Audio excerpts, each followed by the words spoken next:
নতুন নিরাপত্তা কৌশল নিয়ে খুশি রাশিয়া, কিন্তু নাখোশ ইউরোপ। ট্রাম্পের নীতি কেন মস্কোর বৈশ্বিক দৃষ্টিভঙ্গির সঙ্গে মিলছে? ইউরোপীয় নেতারা কেন এই প্রস্তাবকে নিজেদের জন্য হুমকি মনে করছেন? জানবো বিস্তারিত। যুক্তরাষ্ট্রের প্রেসিডেন্ট ডোনাল্ড ট্রাম্পের অনুমোদিত নতুন জাতীয় নিরাপত্তা কৌশলকে স্বাগত জানিয়েছে ক্রেমলিন। গত সপ্তাহে প্রকাশিত ওই নথিতে ইউক্রেন যুদ্ধের অবসানকে যুক্তরাষ্ট্রের মূল স্বার্থ হিসেবে উল্লেখ করার পাশাপাশি মস্কোর সঙ্গে কৌশলগত স্থিতিশীলতা পুনরুদ্ধারের দিকে জোর দেওয়া হয়েছে।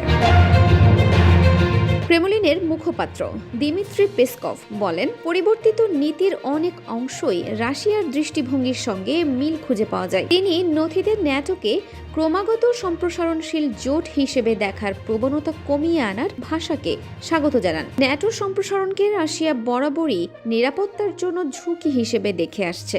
তবে পেসকভ সতর্ক করে দিয়ে বলেন, যুক্তরাষ্ট্রের তথাকথিত ডিপ স্টেট যে শব্দটি ট্রাম্প প্রায় ব্যবহার করেন, তাদের অবস্থান নতুন কৌশল নথির সঙ্গে পুরোপুরি মিলবে কিনা তা এখনও পরিষ্কার নয়। কূটনীতিতে নতুন মোড় ও ইউরোপীয় উদ্বেগ। 2014 সালের ক্রিমিয়া দখল এবং 2022 সালের পূর্ণমাত্রার আগ্রাসনের পর পূর্ববর্তী নথিতে রাশিয়াকে হুমকি হিসেবে চিহ্নিত করা হয়েছিল। কিন্তু ট্রাম্প প্রশাসনের অধীনে এখন ওয়াশিংটনের অবস্থান পরিবর্তিত হয়েছে।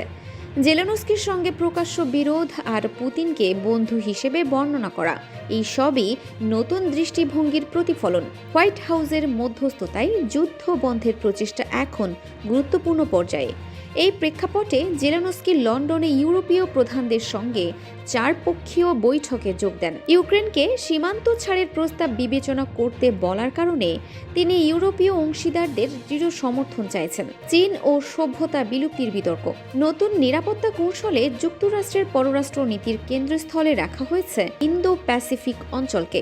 এটিকে অর্থনৈতিক ও ভূ রাজনৈতিক প্রতিযোগিতার কেন্দ্র হিসেবে উল্লেখ করে তাইওয়ান প্রণালীতে সংঘাত প্রতিরোধে সামরিক সক্ষমতা বাড়ানোর অঙ্গীকার করা হয়েছে। এদিকে ইউক্রেন যুদ্ধের কারণে পশ্চিমা নিষেধাজ্ঞায় নিঃসঙ্গ রাশিয়া অর্থনৈতিক ও রাজনৈতিকভাবে চীনের সঙ্গে সম্পর্ক আরও জোরদার করেছে।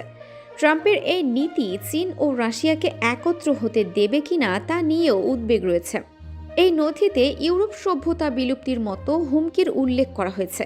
বিশেষজ্ঞরা বলছেন, ট্রাম্পের এই নথি আমেরিকা ফার্স্ট নীতির আলোকে আন্তর্জাতিক মিত্রতা নতুনভাবে সাজানোর ইঙ্গিত দিচ্ছে। যুক্তরাষ্ট্রের এই নতুন নিরাপত্তা কৌশল কি ন্যাটো জোটের ভবিষ্যৎকে হুমকির মুখে ফেলবে?